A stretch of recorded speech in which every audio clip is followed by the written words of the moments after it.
Chat. So Daylyt says that him and Jerzey Twork are set to battle very soon, coming up, da-da-da-da-da.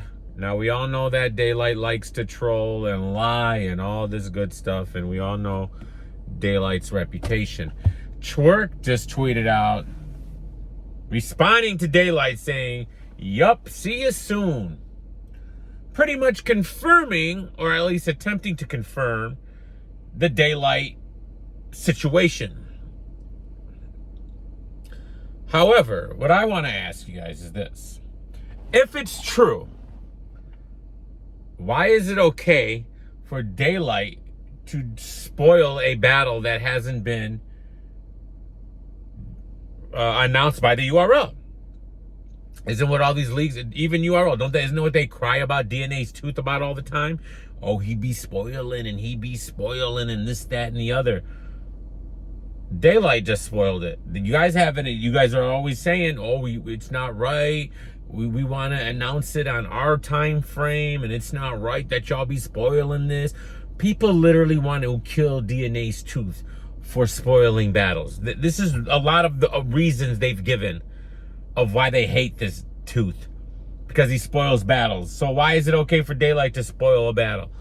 All right, and just tell us, like, we don't even know what card, if he's like, and then Twork kind of confirms it. We still don't know if it's true or not. Who knows? It's honestly a 50-50 still. Even with Twork's confirmation, it doesn't matter. Twork could be trolling along with him. Who knows? But there's also more problems here. In my opinion, we're going to assume it's true just for argument's sake real quick. I still think it's 50-50, but let's assume it's true. So let me get this straight. So Daylyt's supposed to battle K-Shine, right? All this drama goes around that battle saying, oh, you know, first Daylyt says that he never had a contract. Now he's saying he did, but he didn't want to battle K-Shine because K-Shine lost to Chilla Jones, and that don't do nothing for me. So let me get this straight.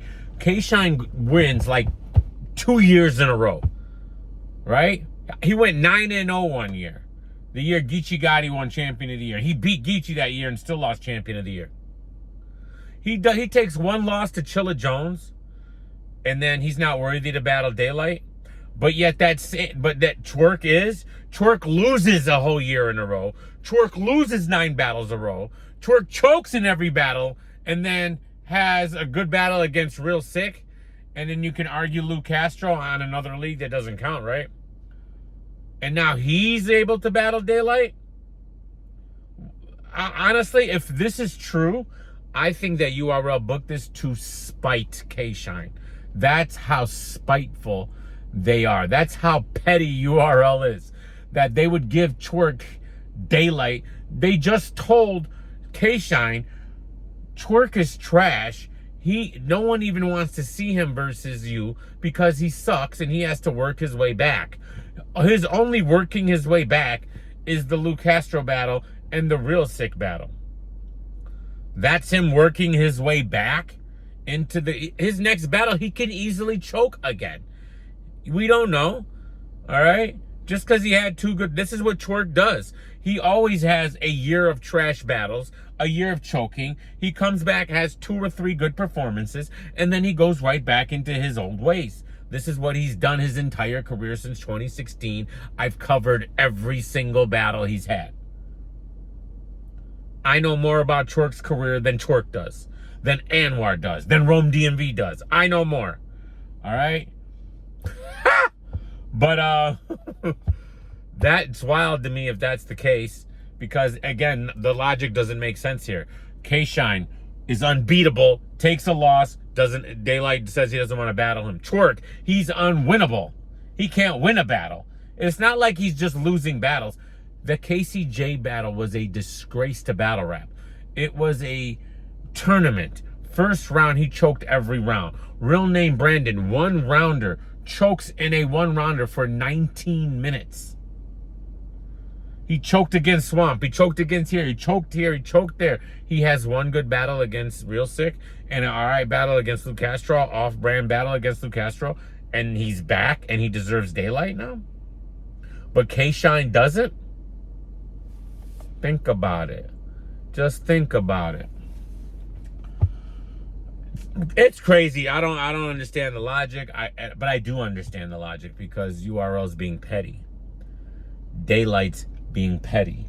That's what's going on. He's only taken the Twork battle to be petty against K-Shine, because you guys act like Daylyt is this, that, and the other. He's not. Daylyt's as big of a URL yes man as Sheed Happens, as Tayrock, and all the rest of them. He just pretends he's not. All right, he trolls on his lives. He's all cap. All right, Daylyt is a corporate man. Daylyt is URL. There's no ifs, ands. I don't see it any other way. All right, so y'all can take it for what you want. I just think that's insane. That, and again, nobody's looked at it like this. You can't. We just had K-Shine reveal that URL said, no one wants to see you versus Twork because Twork is trash. All right. Daylyt says, I'm not battling K-Shine because he lost to Chilla Jones. One loss in a midst of all these wins. It does nothing for me. But I'll take Twork because, oh, he won a battle. But even though he's been trash for 2 years while K-Shine was killing it, K-Shine lost to Chilla and he won it. And then I'm not, like, it don't make no sense. It don't make no sense. And all right. And I said it before and I'll say it again.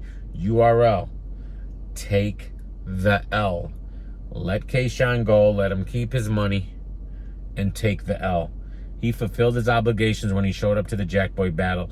Whether Jackboy was really sick or not, whether you couldn't call the cops or not, because in Jackboy's words, there's no calling 12 for nothing.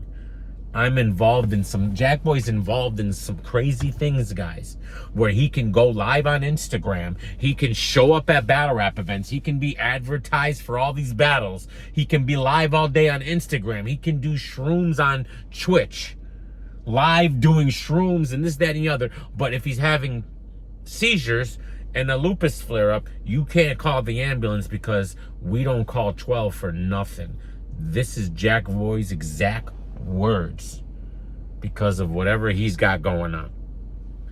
That to me says Jackboy's on the run from something, but he's not on the, it's not as deep as it is. You can call the ambulance and be on the run and still they're not going to bring you in. They're not going to bring the detectives with. They just want to see if you're okay, fam. All right, so that don't even make no sense. But you can go on Instagram live, you can be advertised at all these battle rap events, and you can be live all day long and be a public figure. But you can't. You don't call it. You won't even call the ambulance when you're having flare-ups. You'd rather die. You'd rather die than snitch on yourself, I guess they call it. What is it? What is it? Snitching on yourself?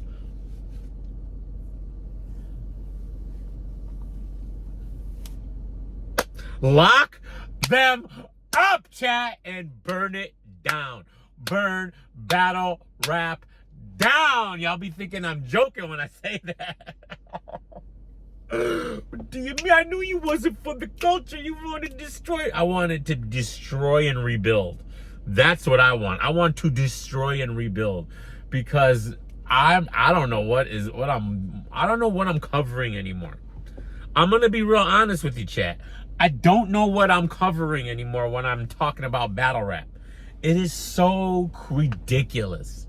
The nonsense, the characters involved. It's entertaining to a point, but if you just step back and if you don't just laugh at everything that's going on, if you just take a step back and try to logically think about like this, that, bro, it'll make your head spin. Trying to see like these are real people. This is how they move. This is what they do. This is what it is. This is where we're at. This is what G Witty, imagine. J2, imagine. J2 called Snake Eyes a F guy. He's an F guy. J2 wanted to cancel Bad Money and Champion and J Black over an Elemental P joke, but then he goes on Angry Fan and says, I could never be a victim. How could I be a victim? I'm not no victim. But so what are you doing? If you're not a victim, J2, then what was with the LMNOP cancellation trash? Huh? It's always the little guys. I love you guys. I don't know, guys. All right. Peace. But I love you guys. All right. You're the reason why I'm still here. Not gonna lie. Not them. Y'all. Peace.